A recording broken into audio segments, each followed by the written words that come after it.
Essa é para os sonhadores pragmáticos, os idealistas mão na massa, os utópicos realizadores.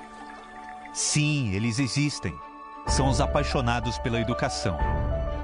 Acreditam que podem mudar o mundo e, na nossa opinião, podem mesmo. São especialistas na fonte de energia mais transformadora que existe: a escola. Toda manhã, quando toca o sinal, cada sala de aula é uma usina de futuros. Tudo que vai valorizar, inovar, pacificar, sustentar o futuro no planeta começa ali. Para todos os biomas, culturas, governos, economias, corporações, famílias. Mas principalmente aqui para nós, que somos educação, a escola tem que estar em primeiro lugar. Mais do que o ensino, o apoio. A gente usa todas as atividades propostas, tanto pela Somos como pela M, né? Antes da venda, a parceria. Plural, eu acho que ele é um enorme aliado do professor, é um enorme aliado da escola. Para além do operacional, o estratégico. A gente começou a olhar para Somos nesse sentido de parceira realmente de apoio, e aí fez a grande diferença. Como alavancar a performance de professores e alunos?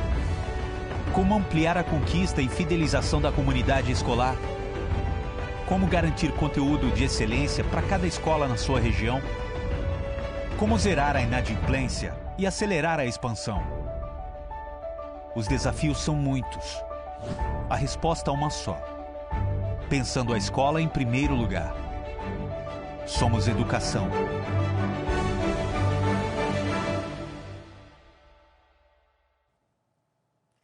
Olá, boa noite. É uma alegria estar conectado com vocês aqui, né? Que bom que vocês vieram para a nossa palestra. Muita coisa boa vai acontecer agora e eu estou acompanhando todas as escolas aqui e tenho visto escolas maratonando a semana toda com a gente. Então, a gente, para finalizar a nossa super quinta, começamos cedo hoje, 9h30 da manhã, 2 módulos na manhã, 2 módulos à tarde, e agora essa palestra, que com certeza é uma palestra super importante, com um tema fundamental, né? Falar da relação família e escola, como é importante a gente olhar para isso e cuidar dessa relação, que é fundamental também para a existência, né? Para a existência que realmente seja de uma maneira mais produtiva e familiar possível aí nas trocas e nas conduções. Então, assim, interajam com a gente no chat, vou acompanhar aqui durante toda a palestra, mas quero já de pronto apresentar, antes de cumprimentar e dar boas-vindas, a nossa convidada, a nossa palestrante muito especial, que com muita prontidão, né, com muito carinho também aceitou esse nosso convite para falar com a sua escola e falar com todo o seu time. Vamos lá, eu vou ler porque o currículo é grande aqui, mas eu faço questão de ler o currículo porque é muito importante. Nós vamos receber a Adriana Ramos, é pós-doutorada, né, em educação, doutorada em educação, especialização em relações interpessoais na escola e na construção da autonomia moral, graduada em pedagogia. Trabalha com um grupo de pesquisa, né, que é o Núcleo de Pesquisa e Extensão em Educação e Infância, Instituto Vera Cruz, IGT Psicologia e Moralidade, Expertise, né? Classes consideradas difíceis, alunos disruptivos, intervenção sistêmica, implantação de programas de convivência, tutoria na convivência ética, relação família-escola, problemas de convivência. Atua aí como gestora da Conviver e Mais e da C Mais em Ação, coordenadora de 2 órgãos aqui do Instituto Vera Cruz também, que a gente fica muito feliz de recebê-la aqui no nosso estúdio. É um orgulho e uma honra a gente compartilhar esse momento com vocês também. Então, Adriana, seja muito bem-vinda à nossa M-Week. Essa palestra estava sendo muito esperada e é uma alegria recebê-la aqui. Obrigada, é um prazer poder falar novamente com vocês. De novo na semana, né? Eu estive ano passado. Isso então, mesmo. Fico muito feliz de falar de um tema que eu tenho estudado bastante, que é a relação família-escola. Então, para mim, vai ser um prazer poder, essa noite, compartilhar aí algumas reflexões com as escolas que estarão nos acompanhando. Que bom. Dri, você vai ter o momento da sua palestra e a gente abre um pouquinho para se rolar alguma pergunta aqui, a gente pode fazer uma interaçãozinha no final, pode ser? Pode. Eu vou acompanhando o chat aqui, então as escolas, né, e todo o time que estiverem conectados e quiserem mandar uma mensagem, estarei aqui fazendo esse acompanhamento e com certeza vamos fazer um excelente trabalho para que vocês possam realmente ter uma noite incrível, falando muito dessa parceria da relação família-escola. Então, com vocês, Adriana Ramos. Bom, então, boa noite. Como eu disse, eu tenho estudado, né, nos últimos anos, eu e a minha equipe, sobre a relação família-escola e principalmente o título, né, do meu encontro hoje com vocês é sobre uma aproximação necessária em tempos atuais. A gente sabe que a escola hoje ela tem uma diversidade, né, uma complexidade de situações em que quem atua na escola há muitos anos, há 10 anos atrás nós não tínhamos, há 20 muito menos. Então hoje a nossa sociedade ela tem uma complexidade e a escola, eu sempre gosto de fazer uma analogia, que a escola ela não é um disco voador sobrevoando a nossa sociedade. A escola ela está inserida na nossa sociedade. E uma vez que ela esteja, então, inserida nessa sociedade, os problemas que perpassam pela sociedade estão dentro da escola também. Não dá para a gente imaginar que os nossos estudantes, eles passam por um portal mágico quando eles entram no horário de escola e todas as questões que eles têm fora da escola, seja na convivência real, seja nas redes sociais, na convivência online, que é uma outra questão e que a gente precisa aprofundar sobre isso, que eles esqueçam isso e aí eles vão estar prontos para estudarem, para aprenderem e para conviverem de forma harmoniosa. Não é assim que acontece, nunca foi, mas se nós pensarmos nesse contexto atual, é muito importante, então, essa reflexão. E aí, para começar, eu queria trazer para vocês um ponto bastante importante, que é os estudos que nós temos feito nos últimos 15 anos sobre clima escolar, né, sobre clima escolar positivo. O que significa isso?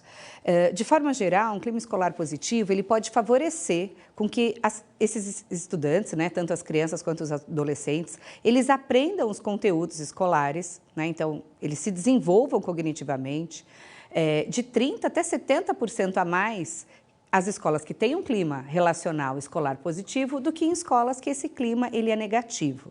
Isso, quando a gente pensa em clima, né, pensando hoje que aqui no estado de São Paulo está frio, né, está mais friozinho, a gente sempre pensa nisso, né? Ah, então está frio, eu quero me aquecer, está calor, eu quero me refrescar.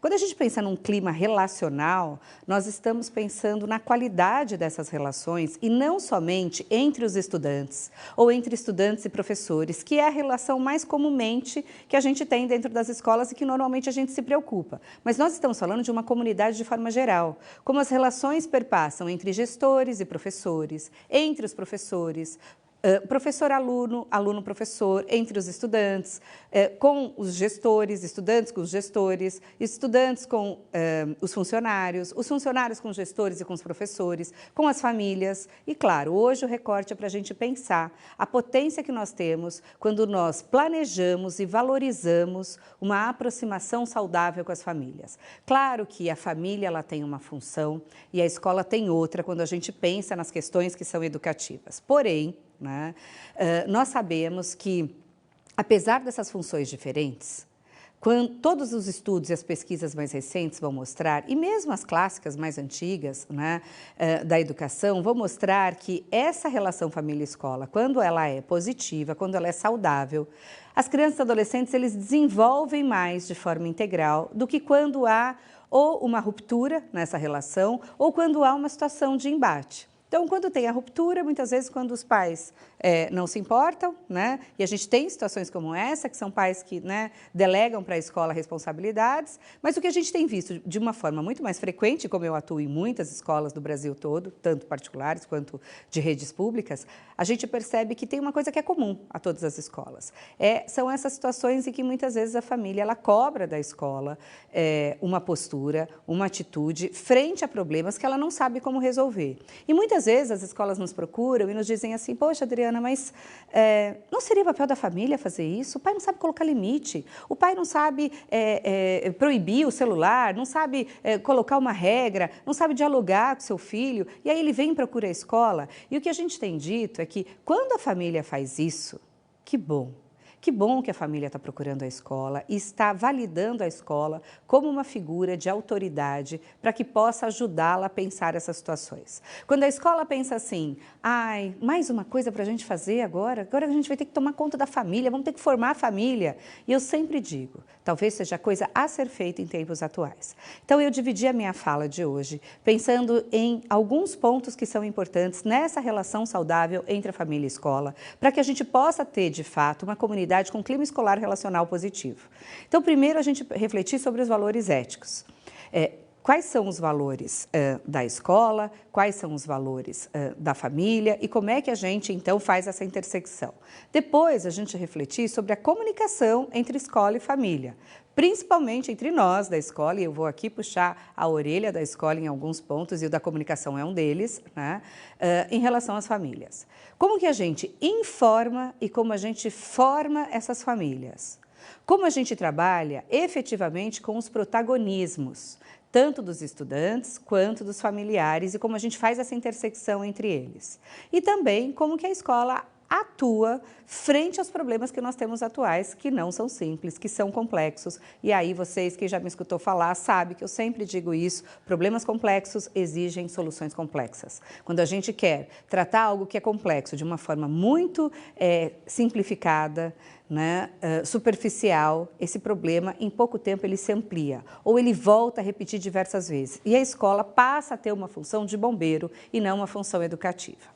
Então eu vou começar falando pela questão dos valores éticos, né? Então, quando a gente pensa esses valores éticos, a gente está falando que a escola ela precisa ter um ambiente sociomoral cooperativo, ou seja, um ambiente que as pessoas se sintam bem. Quando a gente fala de clima, é isso. Eu frequento um lugar, então, claro que parece óbvio, né, que essas pesquisas mostrem que se eu tenho um clima bom, eu gosto de estar nessa escola, eu vou aprender muito mais. Né? Então, esse ambiente sociomoral cooperativo, ele vai dar o tom das relações. Se nós queremos que os nossos estudantes se tornem adultos, autônomos, éticos, críticos, responsáveis, respeitosos, justos, dignos e generosos, a gente vai precisar, então, como é que a gente pensa esses valores quando nós estamos falando da relação família-escola? Então, o primeiro ponto para nós refletirmos é que a família, ela educa em valores no âmbito privado.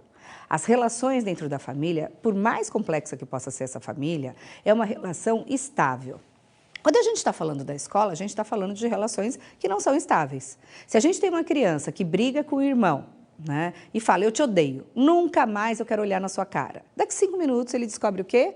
Que ele vai ter que conviver com aquele irmão por um bom período da sua vida, que ele vai provavelmente morar naquele mesmo espaço com aquele irmão. Então isso são relações que são estáveis. Na escola, se essa mesma criança briga com o colega e fala, eu te odeio, nunca mais eu quero ser seu amigo, pode ser que ele nunca mais seja. E essas duas aprendizagens, elas são importantes para esse desenvolvimento integral dessa criança, desse adolescente e depois desse futuro adulto. O que acontece é que, na família, os valores, eles também estão no âmbito privado.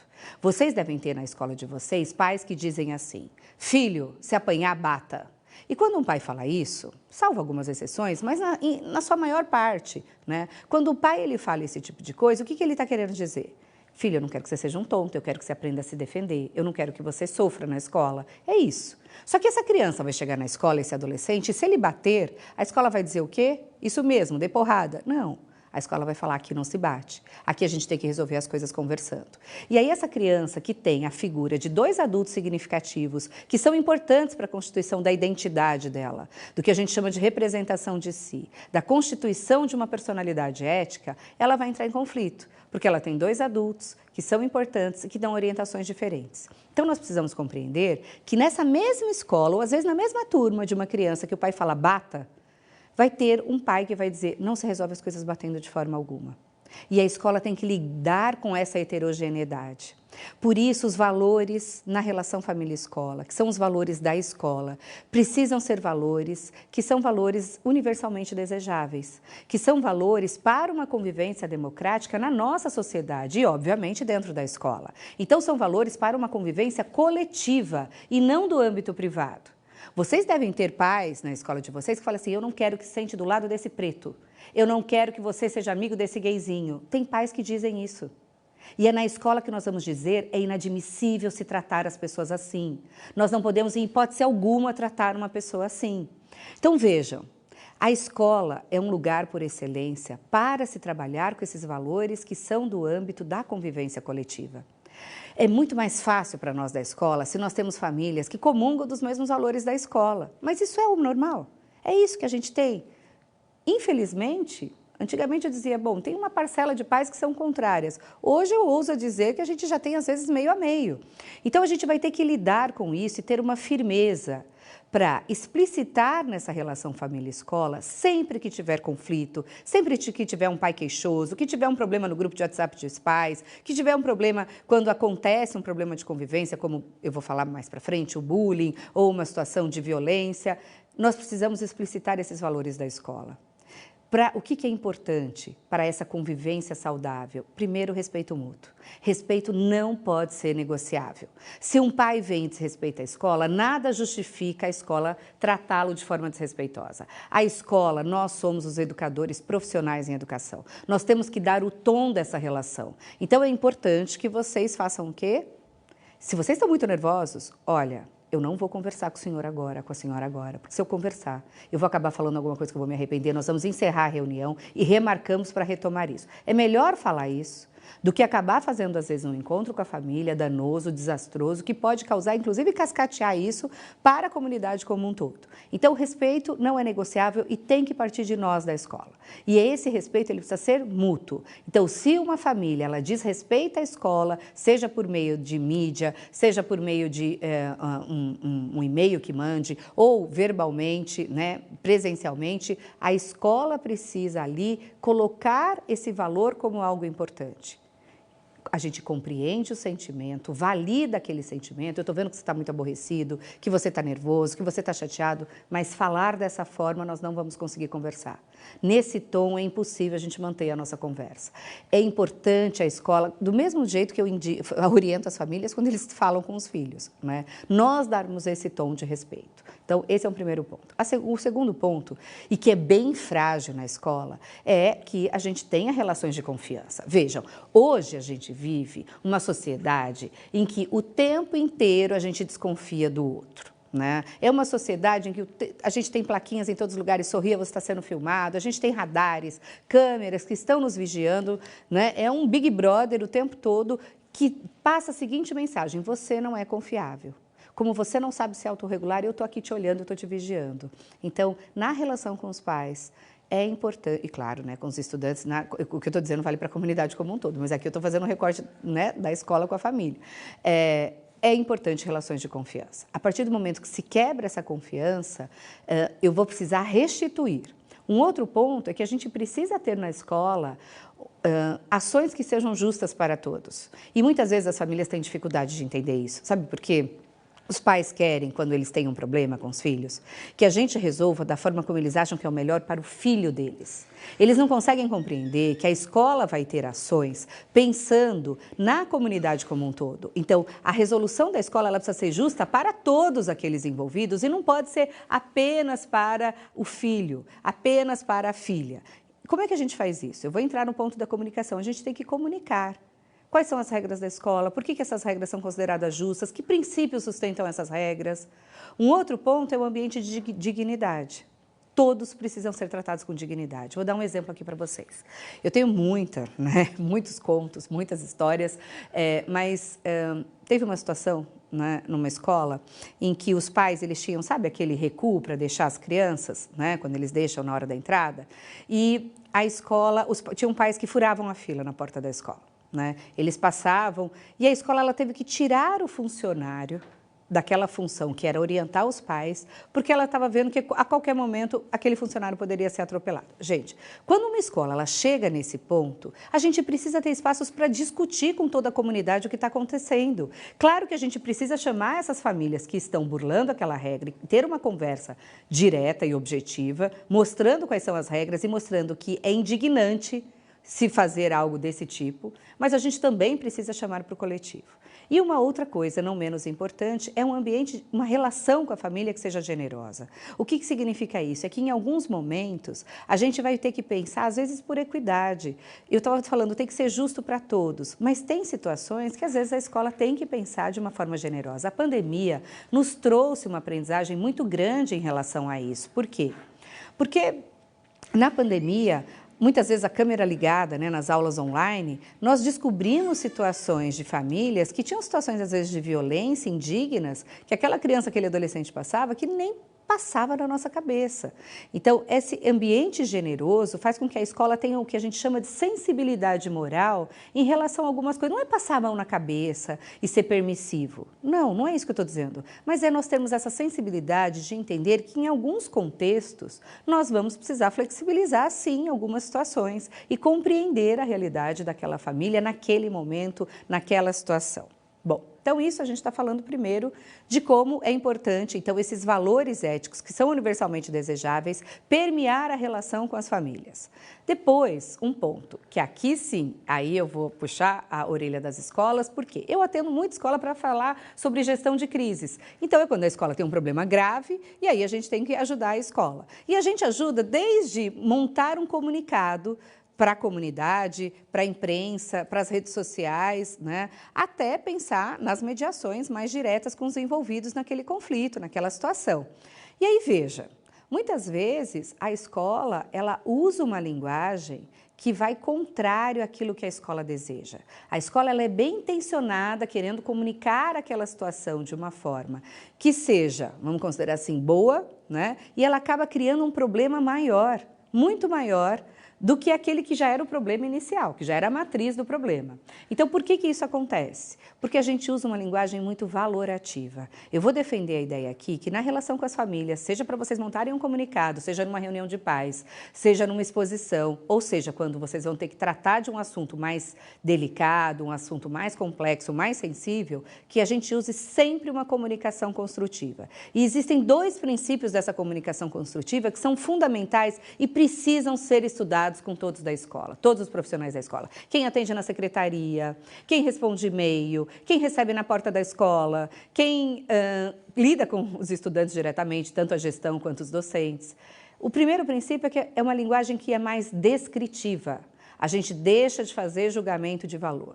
Não é o aluno que é agressivo, que é violento, que é relapso, que é preguiçoso. Não. A gente descreve as ações daquela situação que aconteceu para que a família chegue à conclusão, poxa, meu filho está sendo relapso, meu filho está sendo desrespeitoso, meu filho foi violento, foi agressivo, mas eu não disse isso. Eu descrevi o que aquela criança fez, o que aquele adolescente fez, e aí eu faço com que a outra pessoa, porque quando a gente tem esse cuidado, o que acontece? A gente aproxima essa família e não afasta. Muitas vezes a situação ela é difícil e a forma como a escola se comunica, ela afasta essa família e aí torna uma situação pior, porque aí vai para a rede social, vai para grupo de WhatsApp, enfim.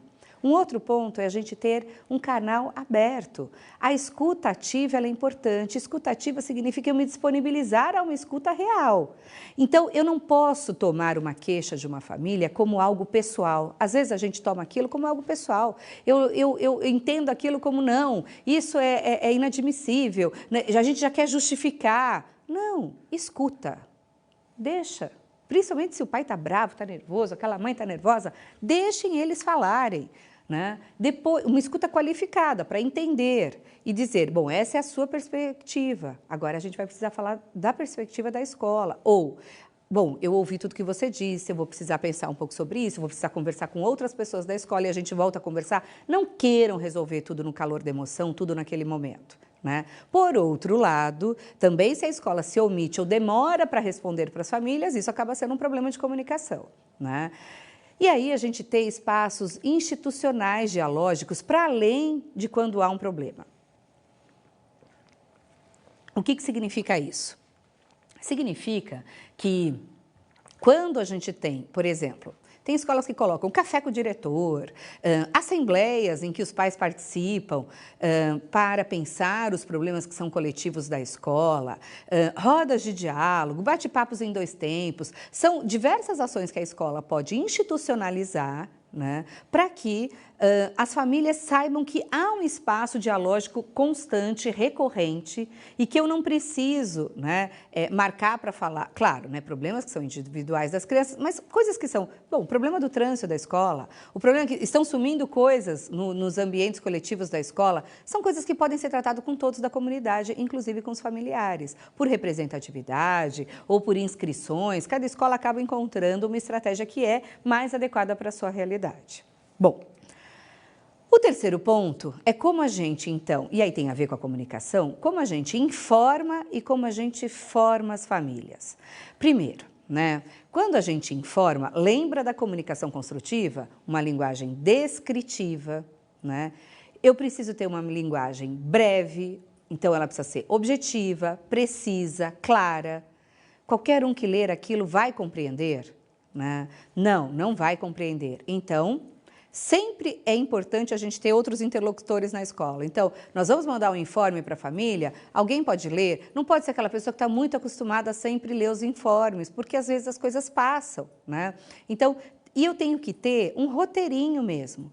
A informação está clara, está objetiva. Quais canais? Porque eu vou dizer uma coisa para vocês, como mãe, né, que meus filhos hoje são adultos, mas que às vezes você recebe por WhatsApp, por e-mail, por SMS, é por tanto lugar que você recebe que você não sabe mais se você leu ou não. Na vida agitada que hoje todos nós temos, o que acaba acontecendo? Às vezes uma informação que é importante, ela acaba passando, né? Então, faça um canal direto com as famílias, né? Hoje tem aplicativos, tá? Então, às vezes a gente quer garantir que eles recebam de alguma forma e enche todos os locais, eu acabo não lendo em local algum. Então, isso também é importante. Que local que a gente vai informar isso, né? Um outro ponto é como a gente vai trabalhar a formação. E aí isso eu vou falar com muita propriedade, porque é o que eu estudo, é o que eu tenho feito nos últimos anos, né? É nós nos preocuparmos efetivamente com a formação das famílias. E Adriana, mais uma coisa para fazer? É importante. É importante porque quando nós ajudamos os nossos pais a melhorar a qualidade da relação com os próprios filhos, a escola ela ganha uma credibilidade e aí lembra o primeiro item, que são os valores, a gente começa a trabalhar de uma forma mais alinhada. Eu sempre digo para as escolas que trabalhar com a formação da família, e aí tem graus, né, dessa formação, quando a gente chega num nível que é a escola da família, que eu já vou falar sobre isso, eu já estou com uma equipe bem formada também nessa área. Porque não adianta eu falar com a família como ela pode se comunicar melhor com os filhos, como é que ela pode colocar limite e regras de uma forma efetiva, como ela pode ter uma conexão afetiva que seja favorável para a construção de valores, se a escola, os docentes não fazem isso, os gestores não fazem isso, os funcionários não fazem. Então, os pais começam a ficar críticos e falar, não, peraí, mas a escola está dando ferramentas, nós estamos refletindo e estudando coisas para melhorar a qualidade com os nossos filhos, mas eles não fazem quando as crianças estão lá? Mesmo a gente pensando que tem papéis diferentes, mas tem princípios que são iguais, então forma primeiro essa equipe para depois pensar na formação das famílias. Isso é uma formação mais densa. O que podem ser formações iniciais? Ciclos de palestras. Aproximem a família, perguntem, dê opções de temas que eles possam escolher, rodas de conversa. Nós temos feito um trabalho muito bacana que é o bate-papo em 2 tempos, em que a gente leva um profissional, o profissional trata de um tema, então vai falar sobre saúde mental. Os pais assistem e depois cada professor ou orientador, os segmentos, aí depende da escola, faz rodas de conversas com aquela turma, com aquele grupo de pais que fez uma inscrição prévia, que participou da palestra anterior, para que se possa pensar situações mais práticas, mais efetivas. Isso aproxima muito, isso dá subsídios para a escola e cria um elo de confiança e coloca a escola no lugar que ela se constitui, que é o lugar por excelência de formação, né? Bom, estudos mais contínuos e aprofundados, então, eles são importantes, mas normalmente como a gente faz? Então, essa ideia da escola da família é uma ideia de trabalhar com o próximo item, que é justamente o protagonismo das famílias, né? E dos estudantes também, e dos docentes, dos gestores. A gente vai defender a ideia que uma escola que trabalha com o protagonismo, primeiro é uma escola que traz mais pais para os gestores. Inicialmente, menos pais, mas a médio e longo prazo, mais pais. O que significa isso? Que quando a gente pensa uma educação para o presente, a gente quer resolver os problemas hoje. agora, nesse minuto. E aí ele volta a acontecer amanhã, ele volta a acontecer depois, ele piora. Então, quando eu planejo a convivência na minha escola, eu estou pensando de uma educação para o futuro. Em ações que, sim, algumas vão acontecer a curto prazo, mas principalmente a convivência ela precisa ser planejada para a prevenção aos problemas de convivência. Convivência ética na escola é vacina e não remédio. Ah, mas Adriana, e quando a gente tem uma situação grave, não tem que estancar o sangue? Tem. Aí a gente tem que ter o remédio, mas nós temos que ter um remédio e concomitante a isso, nós precisamos ter um programa que, de fato, atue de forma preventiva. E o protagonismo é um desses programas. Quando a gente, então, envolve essas famílias, e eu sempre que eu vou começar um trabalho de escola de família, né, nas escolas, a escola fala assim, mas Adriana, essa lista dos primeiros pais, né? Então, eu estou fazendo numa escola grande, estou no 2º ano dessa escola, do Nordeste, uma escola particular, que tem quase 4.000 alunos. E o primeiro grupo de pais, 60 pais, é um grupo pequeno, né? Quando a gente pensa esse grupo de pais perto de uma escola que tem quase 4.000 alunos. E a escola me diz, mas são os pais que não precisam. Na realidade, não é que são os pais que não precisam, são os pais que estão mais participativos. Mas são esses os pais que vão fazer esse cascateamento e essa contaminação dos outros. Então, às vezes, inicialmente, a gente tem uma ideia de que, poxa, é pouco, né? Mas não é. Quando eu penso, então, a médio e longo prazo, esses próprios pais depois, eles formam outros pais. Eu tenho um exemplo de uma das escolas que o grupo na realidade só tinham mães nesse grupo, eles fizeram uma campanha anti-bullying, né, pelas redes sociais da escola, a partir dos estudos que eles tinham feito na escola da família. E quando a escola tem estudantes protagonistas, como, por exemplo, o trabalho com as equipes de ajuda, muitas vezes esses estudantes, eles fazem campanha junto com os familiares. Então, a responsabilidade de uma convivência saudável é de todos da escola. Se a escola abrir espaços dialógicos, abrir espaços para o protagonismo, a gente colhe esses frutos, principalmente a médio e longo prazo. Se eu quero resolver tudo para amanhã, fica muito difícil, gente. E, por fim, né, como é que a escola atua frente, então, a essa complexidade que nós vivemos hoje? Como é que a gente faz uma boa mediação de conflitos? Mediação de conflitos, gente, é com aquelas pessoas que são específicas daquele conflito. Como é que a gente faz isso com as famílias, quando tem, às vezes, uma questão que... Mas, Adriana, começou no grupo de WhatsApp de pais, eu agora vou lá me meter em briga de pais. Eu tenho experiências extremamente positivas, né, em escolas em que a equipe gestora fez uma mediação entre as famílias e foi saudável. E criou uma conexão importante de confiança, um elo necessário, né? Um outro ponto é como é que a gente conversa com as famílias sobre como é que a gente previne os problemas de convivência, mostrando o que é papel da escola, o que é papel da família, né? Como é que a gente atua frente ao bullying e ao cyberbullying? As famílias querem saber. A gente não precisa esperar ter uma situação para ir tratar. A gente pode, de forma preventiva, já ir tratando essas temáticas com eles, mostrando que não importa se meu filho não sofre bullying ou não faz bullying, ele participa porque ele assiste. Então, todo mundo é responsável. Como é que a gente pode ter um olhar sensível da família para ajudar a escola a identificar situações de violência que muitas vezes são encobertas, são veladas, né? Como é que a gente tem os protocolos para lidar com situações de violência extrema, como racismo, homofobia, machismo, xenofobia, classicismo, quer dizer, todas essas situações de violência que a escola hoje tem que resolver. Mas Adriana, é muita coisa para a gente estudar. E eu não estou dizendo que vocês vão fazer tudo, e de uma vez só. Comecem, planejem. Esse ano nós vamos estudar mais isso, vamos focar nisso. Esse ano nós vamos fazer essa outra coisa. Por isso que é importante um plano de convivência. Tudo que a gente já faz e tudo que a gente gostaria de fazer, a curto, médio e longo prazo. E aí vai avaliando, vai vendo o que conseguiu, o que teve êxito, o que não teve êxito, por que não teve êxito, né? Como é que a gente faz prevenção e pós-venção se tiver um ataque violento à escola, que infelizmente é uma nova realidade que nós enfrentamos, e como é que a gente cuida da saúde mental de todos, inclusive da família. Nós sempre falamos, né? Bom, quando a gente está no avião e a enfermeira, né, nos diz assim... a enfermeira, a aeromoça nos diz assim, olha, em caso, né, de emergência, se você estiver com uma criança, primeiro coloca a máscara em você de oxigênio e depois coloca na criança. Isso serve também quando a gente pensa nas situações de saúde mental. A família precisa estar bem para poder cuidar do filho que não está bem. E muitas vezes essa família não está. E às vezes a escola sinalizar, a escola se sensibilizar a isso, ajuda essa família também a procurar ajuda. Não é simples, gente. É muita coisa, né, Luciana?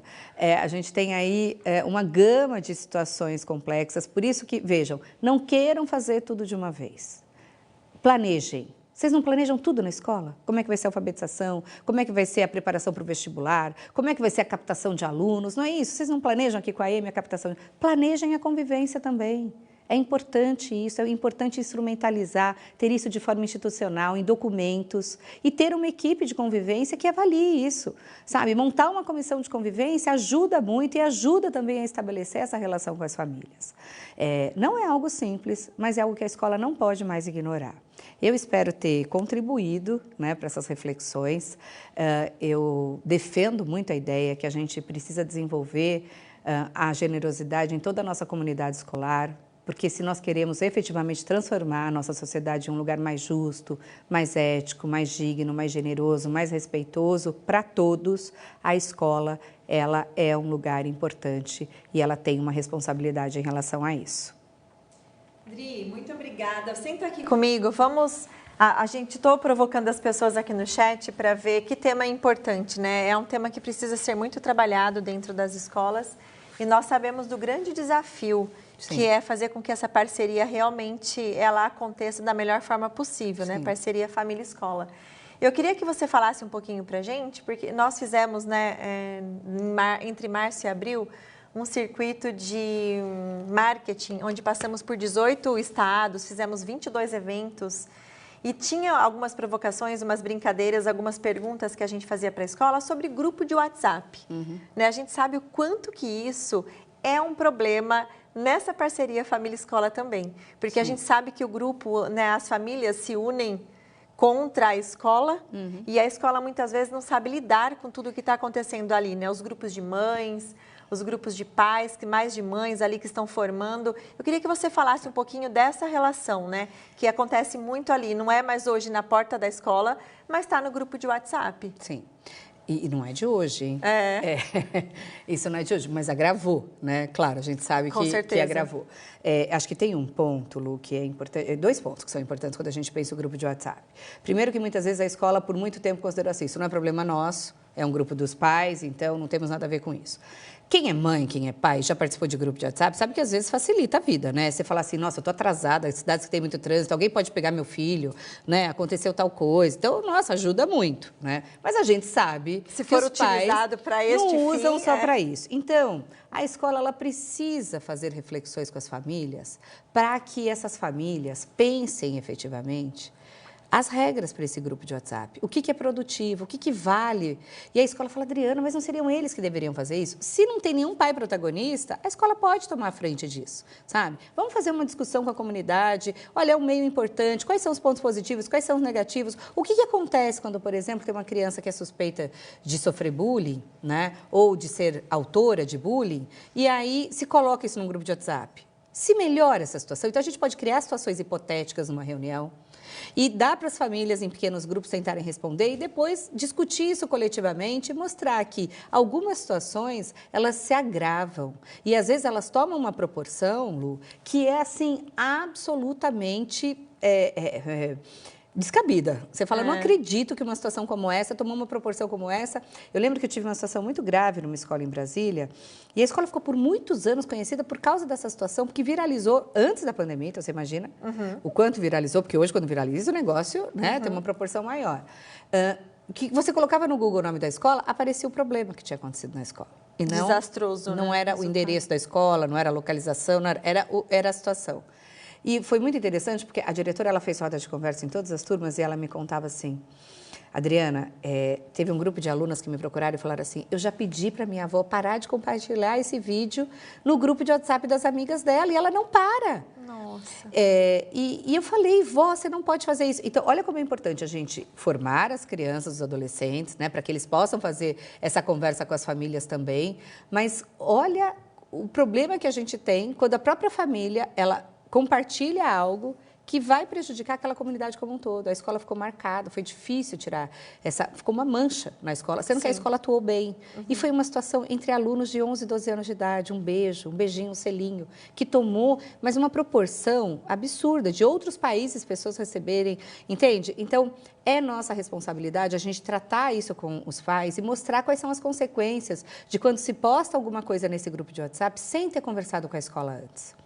Né? É o alinhamento, né, Dri? Como é importante ter essa conversa também, né? Fundamental. Agora, quando a gente pensa no protagonismo, que eu falei agora ao final, muitas vezes esses pais, eles ajudam nesses grupos de WhatsApp, porque eles dão o tom. E eu tenho aí uma experiência pessoal.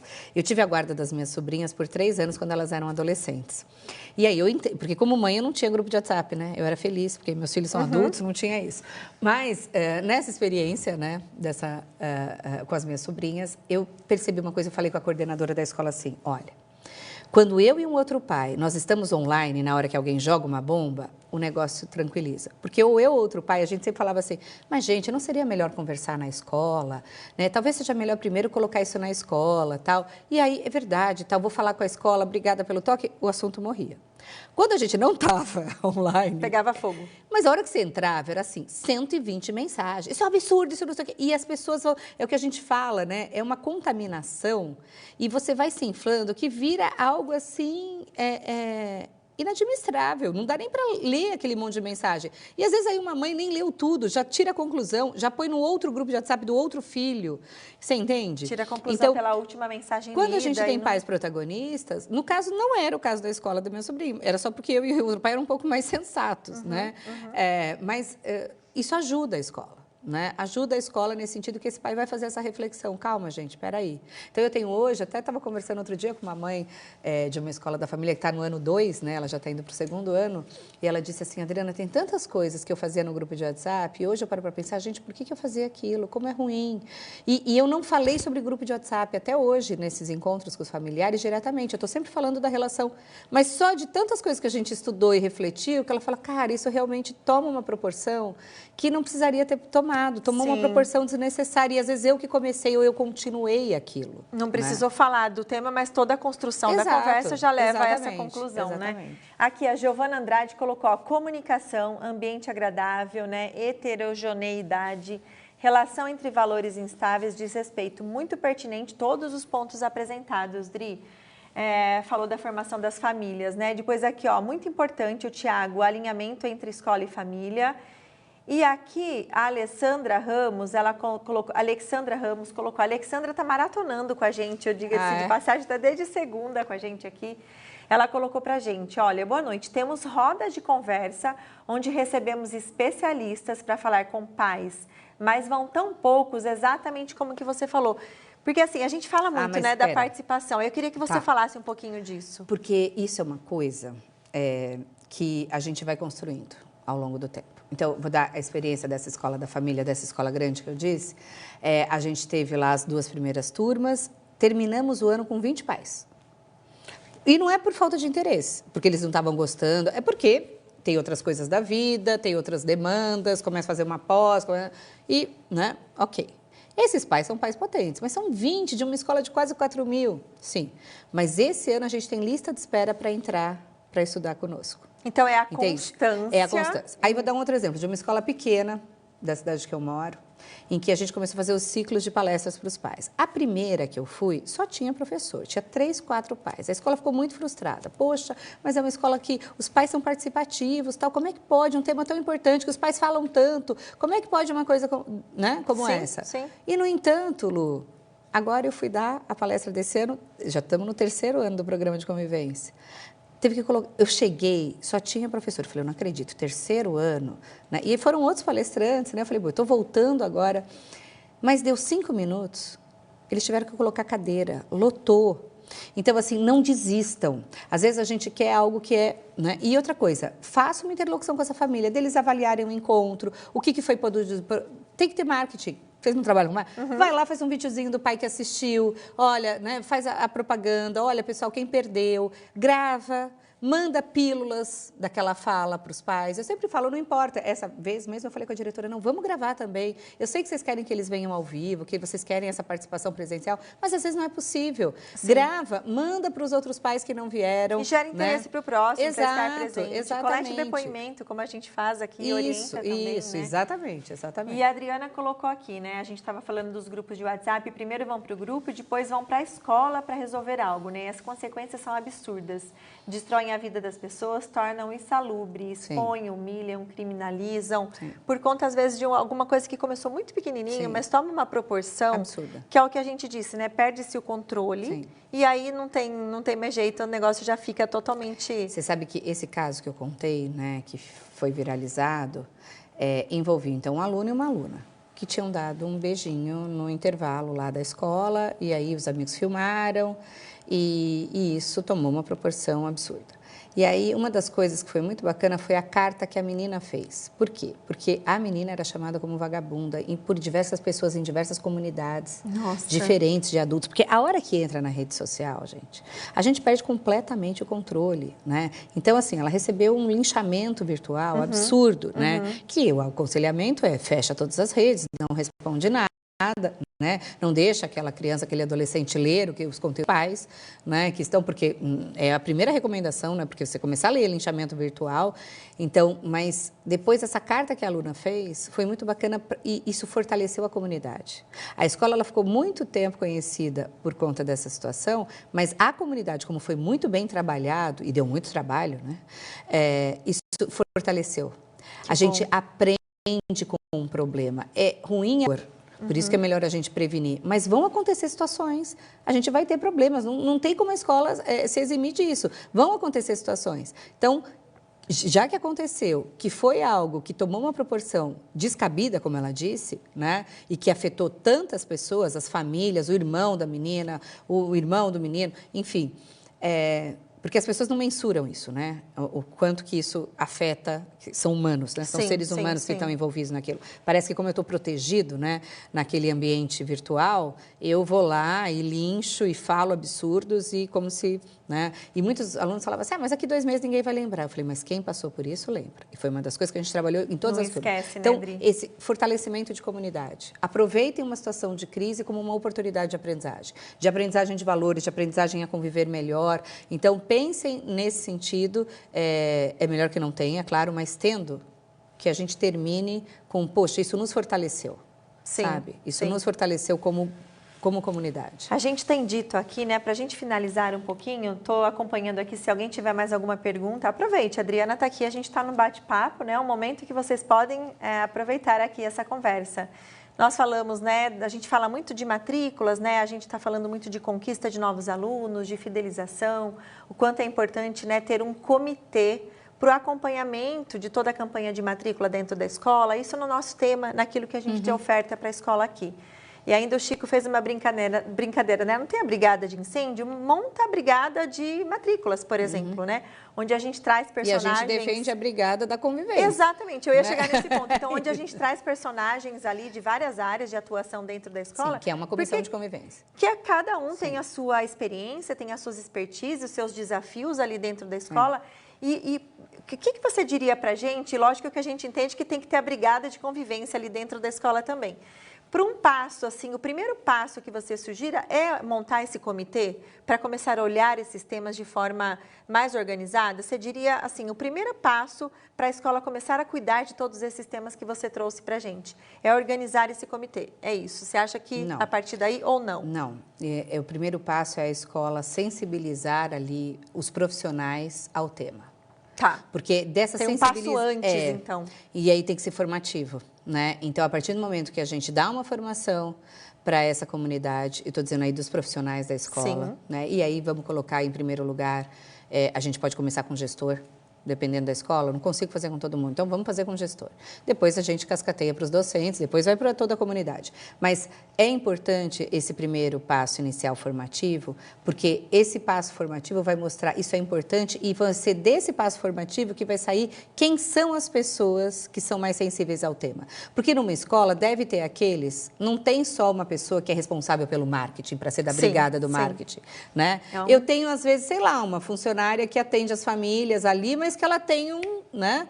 E, isso é legal para o marketing. Tem todo um perfil, Exato, né? Poxa, uma pessoa, a gente tem essa sacada, ela é legal para o marketing da escola. Ok, para a convivência também. A gente tem pessoas que, às vezes, são mais sensíveis àquilo. E aí querem estudar mais. Aí, sim, aí a gente monta a comissão, porque aí essa comissão, ela pode fazer o quê? Inclusive, montar depois grupos de estudos, formações mais concisas, trazer profissionais, aí pensar como colocar a família. E quando tiver os problemas graves, né, que são a gestão de crises, essa comissão também ajuda aquele segmento da escola que está passando por aquela situação mais sensível a pensar em estratégias que sejam principalmente, né, gente, coerentes com os valores e princípios da escola. Maravilhoso, Dri. Então, assim, primeira formação, sensibilizar ao tema, Isso. né? Para depois a gente vai para montar esse grupo, esse comitê, a comissão que vai fazer a atuação e a condução de tudo que você trouxe aqui para a gente, que são cuidados necessários, né? Para a gente administrar antes do problema acontecer, inclusive. Sim. Aqui, ó, o Tiago Reis. Quando há comunicação, não há confusão. Conflitos de adolescentes viram conflitos de adultos por pura falta de comunicação. Sim. As pessoas precisam praticar mais escuta ativa, ter cautela no que compartilha e prezar pelo bem-estar coletivo, com certeza, né? E praticar escuta ativa não é ouvir, é escutar, né? Exato, que tem uma grande diferença, né? Exato. Entre ouvir e escutar. Porque precisa ter uma atenção, né? Eu preciso me disponibilizar àquela pessoa naquele momento, a ouvir a perspectiva daquela pessoa. Se eu tomar, isso eu falo sempre para os gestores, se vocês tomam, é ótimo que vocês defendam a escola, que vocês amem a escola de vocês, que vocês estão aqui há 30 anos, que a escola de vocês é tipo, eu defendo mais do que meu marido, minha esposa, meu filho, sabe assim? Mas não tome para o pessoal, né? Ouve aquela perspectiva, né? Respira. Porque se a gente toma para o pessoal, a gente vai responder como leoa, né? Como mães, né, infladas. E aí isso afasta, né? Então, quando a gente qualifica também a nossa escuta, isso ajuda, é um filtro, né? Porque, gente, quem reclama, isso é um fato, né? Quem reclama, reclama em todos os lugares. Você já viu o pai satisfeito com a escola? Fazendo campanha, eu amo a escola, vai no mercado, olha, a escola do meu filho é ótima. Não. Se alguém perguntar, ele indica para 2, 3. Agora, quem reclama?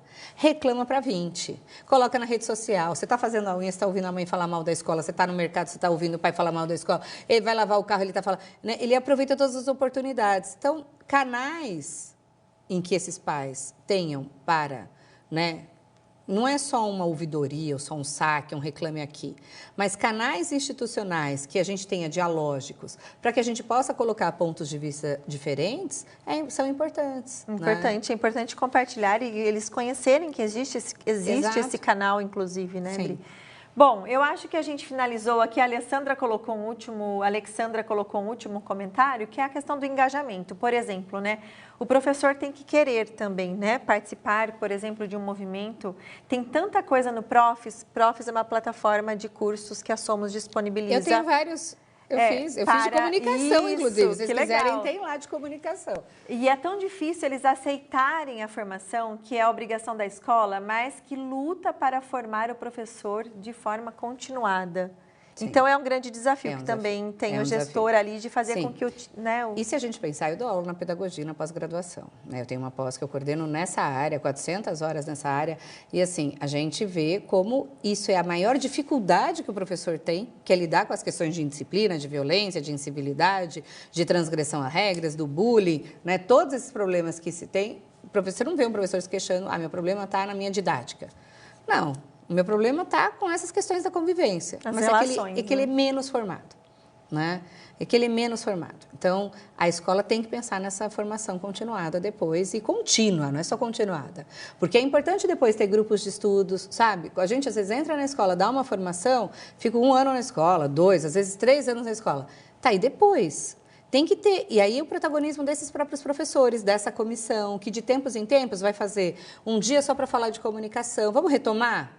Vamos clarear Sim, isso? sim. Ó, vamos voltar e vamos falar sobre os problemas de convivência, as intervenções à indisciplina, né? Pegar situações, casos, estudos de casos. Então, de tempos em tempos, isso tem que ter, ver os novos problemas, porque às vezes a gente fala, nada mais nos surpreende, né? E aí vem um problema novo e você fala, meu Deus, nunca mais eu digo isso. Eu não falo mais isso, nada mais surpreende, porque é quase que inevitável. Na sequência já vem um problema mais difícil.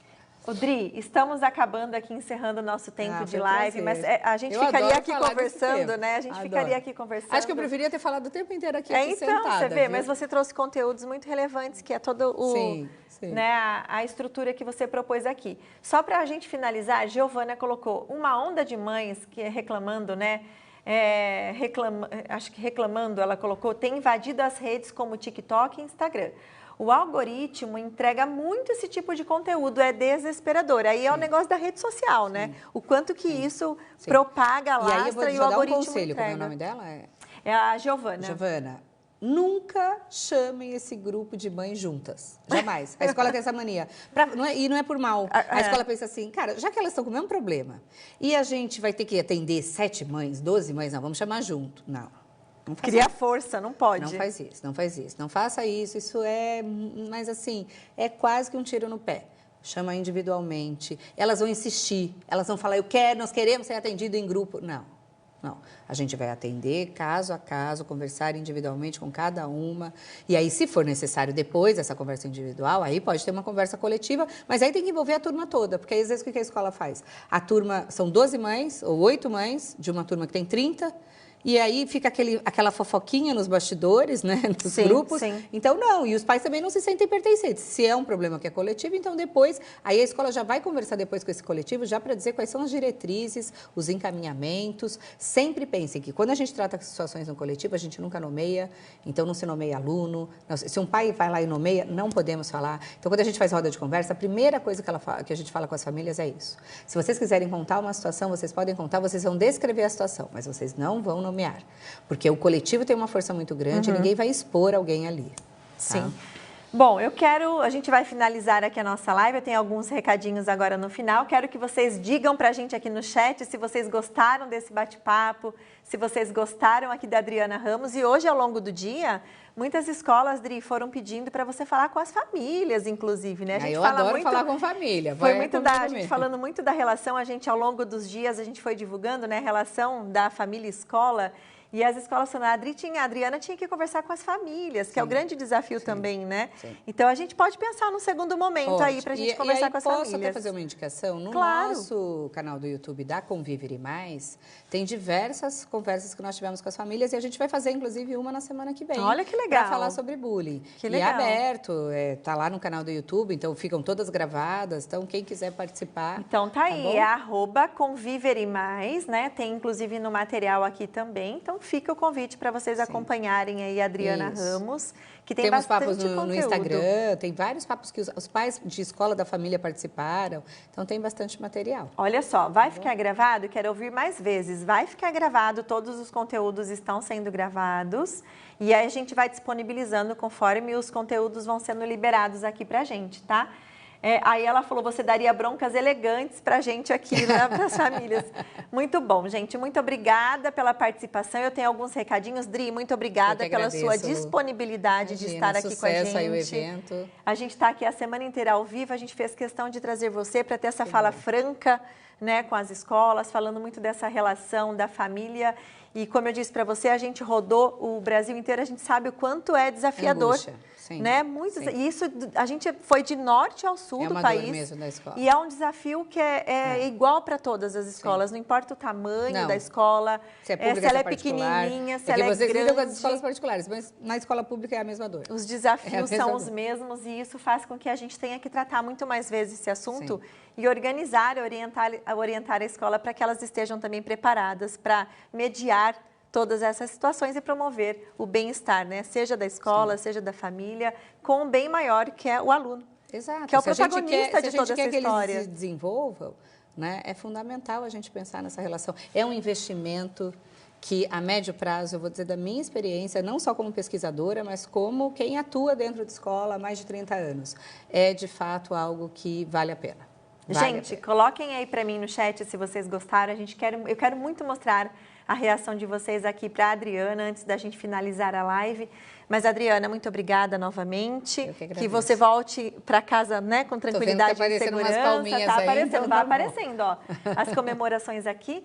E aqui, então, eu quero fazer um convite para vocês, para que vocês estejam com a gente aí na nossa sexta-feira, 30 de maio, o nosso último dia da AM Week. E eu tenho também convidada especial que participará com a gente aqui. Nós teremos 2 módulos na parte da manhã, onde a gente começa o nosso dia falando da organização de uma equipe de atendimento vendedora de matrículas. Então, a gente vai falar propriamente como que se organiza, como que prepara essa equipe que vende a sua escola, que está ali, né, tendo uma grande oportunidade de gerar e proporcionar aquela experiência que realmente vai fazer com que essa matrícula, com que essa conquista se converta.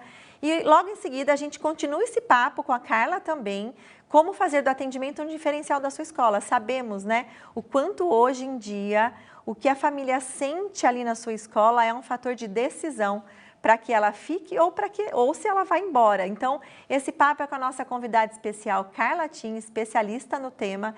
Então, fica o convite para vocês estarem conosco, inclusive trazendo todo o time, né, que faz atendimento, relacionamento aí na sua escola, que está na linha de frente. Então, vai ser um papo muito legal também. No primeiro módulo, ela tem uma apresentação que ela vai trazer para vocês.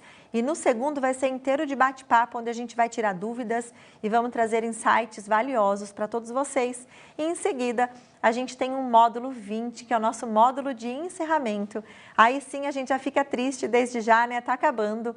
Estaremos eu, Chico e Rafa aqui fazendo o encerramento por volta de 11h30 da manhã. Então fica um convite para vocês estarem conosco também no último dia da AM Week, tratando de temas muito importantes. Afinal de contas, uma escola, né, ela é feita por pessoas e a gente tem que trabalhar tudo o que acontece ali com as pessoas que estão causando a primeira boa impressão ali para as famílias que passam pela sua escola. Então, um grande abraço a todos vocês, que seja uma excelente noite de descanso e amanhã, 9h, 9h30, nós estamos ao vivo novamente com vocês, tá? Um grande abraço a todos. Tchau, tchau. A AM inventou um jeito de ampliar seu próprio espaço.